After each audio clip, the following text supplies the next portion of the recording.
Pria itu membuat celah kecil di selotip dengan pisau. Lalu taruh sedotan di mulut gadis itu. Gadis yang sangat haus, dengan patuh minum. Hanya dalam beberapa teguk, dia meminum hampir seluruh botol. Lalu dia memasukkan kepalanya kembali ke tasnya. Resleting tas, tutup penutup bagasi. Nama gadis ini adalah Lai, yang merupakan item yang harus dia kirimkan kali ini. Nama lengkapnya adalah Frank Martin. Orang biasa memanggilnya Frank. Setelah diberhentikan dari tentara, Frank menjadi pembawa.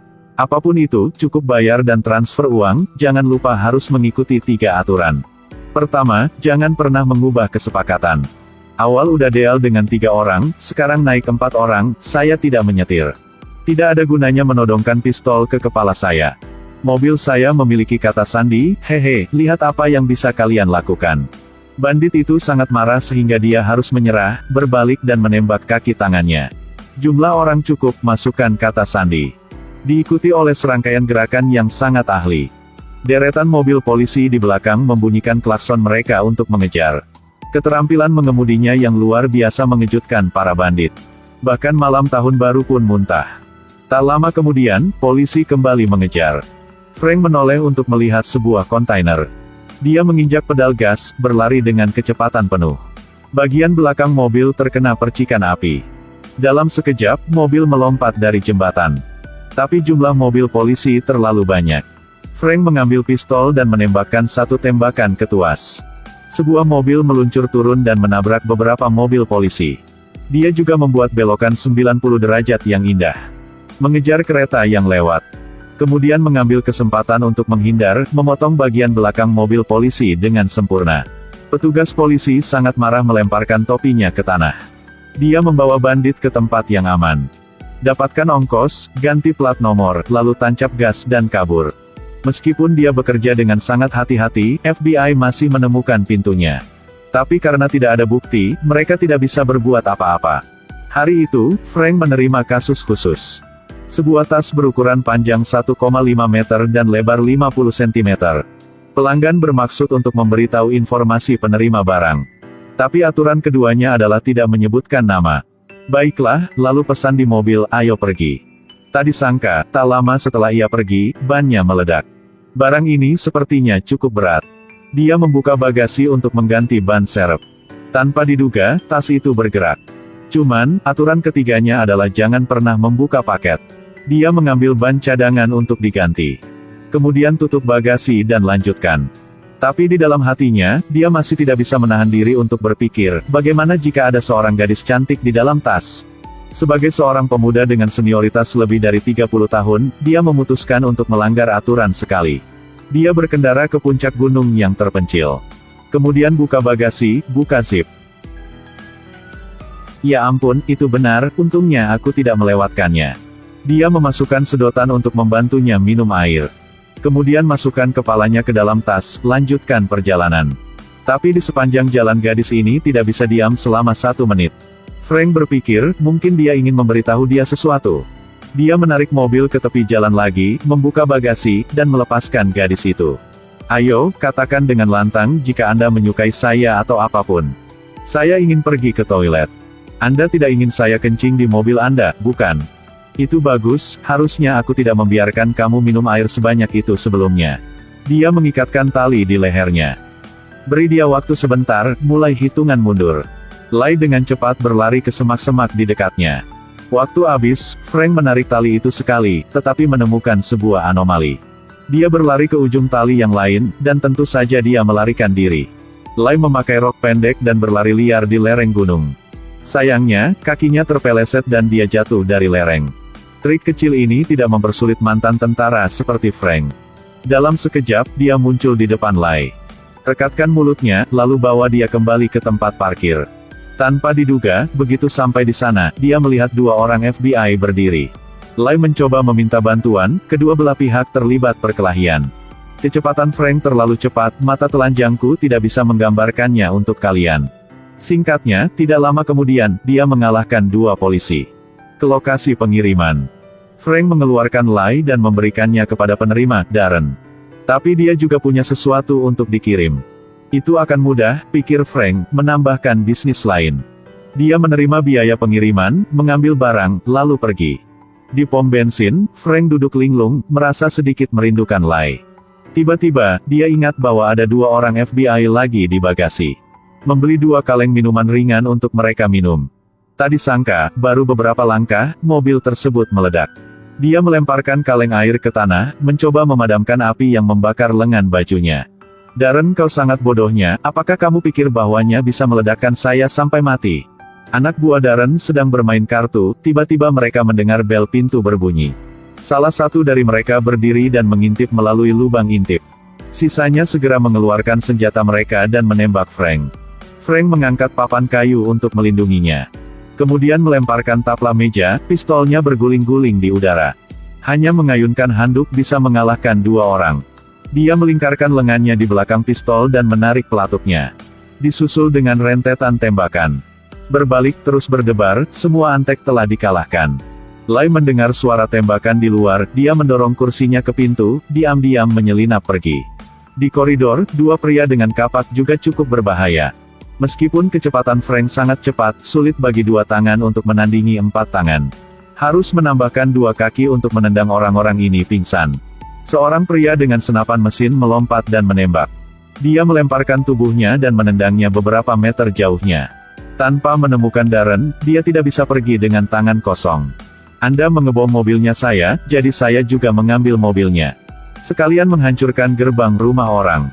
Siapa sangka, tak jauh dari situ, Lai muncul lagi. Kali ini Frank tidak ragu lagi, langsung menariknya keluar dari mobil. Selama dia tidak melihat orang, dia bisa melakukan apa saja. Frank melaju lurus ke depan, meninggalkan Lai di belakang untuk berteriak. Tapi saat dia melirik ke spion, dia menginjak rem lagi. Hadiah gratis, siapa yang gak mau terima? Dia memundurkan mobil, memasukkannya ke bagasi, dan membawanya pergi. Ketika dia sampai di rumah, dia mengambil pisau kecil. Potong tali yang mengikat tangannya. Lalu berikan Lai semangkuk mie, dan dia pergi ke kamar untuk tidur. Keesokan harinya, pagi-pagi sekali Lai memamerkan keahliannya. Adalah pembuatan kopi, pembuatan teh, dan memanggang sekeranjang kue cinta. Frank mengambilnya dan menggigitnya, hampir manis sampai ke hati. Lai juga ada bertujuan untuk menyenangkan Frank. Tadi malam, dia melihat seragam tentara Frank. Ada juga medali dan foto yang diambil dari hari sebelumnya. Setelah mengetahui identitas Frank, dia memutuskan untuk memilihnya. Setelah makan kue, keduanya memutuskan untuk melakukan beberapa hal. Kalian tahulah, gak perlu saya jelasin kan? Pada saat ini, sebuah roket menghantam atap rumahnya. Frank memeluk Lai dan bersembunyi di bawah meja, melarikan diri dari kematian. Senapan mesin luar bergemuruh. Roket itu berputar-putar dan menabrak rumah Frank juga. Frank mendorong Lai ke dalam lift, menekan tombol, dan lift itu jatuh ke ruang bawah tanah. Penyerang di luar sana memiliki banyak uang, roket menembak tanpa henti. Seluruh rumahnya meledak. Frank membawa Lai bersamanya dan menyelam ke laut. Berenang melalui lubang, lalu masuk ke rumah lain. Frank mengganti bajunya dengan kemeja basah, memperlihatkan tubuh yang kuat dan kekar. Lai melompat dan memutuskan untuk segera berterima kasih kepada Frank. Frank juga terhuyung-huyung ke kapal musuh. Tidak lama kemudian, Lai mengungkapkan tujuan sebenarnya. Ternyata orang yang mengejar mereka adalah pedagang. Bersiap untuk mengangkut 400 orang China ke Port G. Termasuk ayah dan adiknya. Baru saat itulah Frank menyadari bahwa dia terjebak. Tapi anak-anak sudah memberikannya, apa yang harus saya lakukan sekarang? Dia dan Lai masuk ke kantor Darren dan mengalahkannya. Saat mencari daftar, Darren tiba-tiba mengatakan ayahnya akan datang. Frank bingung, bukankah dia bilang ayahnya ada di kapal? Ternyata ayah Lai lah yang berada di balik layar sebenarnya. Dia menyerbu masuk, menodongkan pistol ke kepala Frank. Lai tidak punya waktu untuk melakukan apapun tetapi dikuasai oleh Darren. Pada saat ini, Inspektur FBI juga tiba. Darren menjatuhkan Frank. Kemudian serahkan pada Inspektur Tarkoni. Setelah sadar kembali, Frank menceritakan seluruh kejadian itu kepada Inspektur Tarkoni. Dia berpikir, jika dia memberikan pekerjaan ini kepada Frank, tingkat keberhasilan kasusnya akan lebih tinggi. Dia bekerja sama dengan Frank, membantunya melarikan diri dari kantor polisi dengan aman. Mengetahui bahwa perjalanan ini sangat berbahaya. Dia memberinya senjatanya, tapi Anda mungkin tidak perlu. Frank tiba di Port G, mengambil detektor suara dan mencari setiap kontainer. Kebetulan mendengar Darren bertukar lokasi pengiriman dengan sopir. Lai dipaksa pergi oleh ayahnya. Frank melompat ke atas kontainer untuk mengejar. Dia melompat, menempel di sisi kontainer.